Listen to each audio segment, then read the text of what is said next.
Al menos 15 personas murieron en un atentado en Quetta, al suroeste de Pakistán. 7 de ellos eran civiles.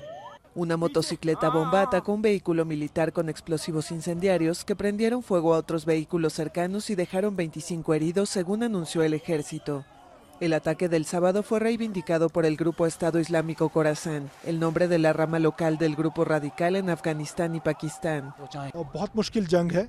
Esta es una guerra muy difícil. El gobierno de Balochistán, las fuerzas de seguridad de Balochistán y la gente están librando esta guerra. Con voluntad continuaremos conjuntamente esta guerra contra los terroristas.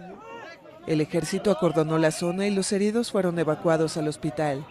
La explosión se produjo 2 días antes del 70 aniversario de la independencia de Pakistán. El ejército denunció una acción destinada a minar las celebraciones.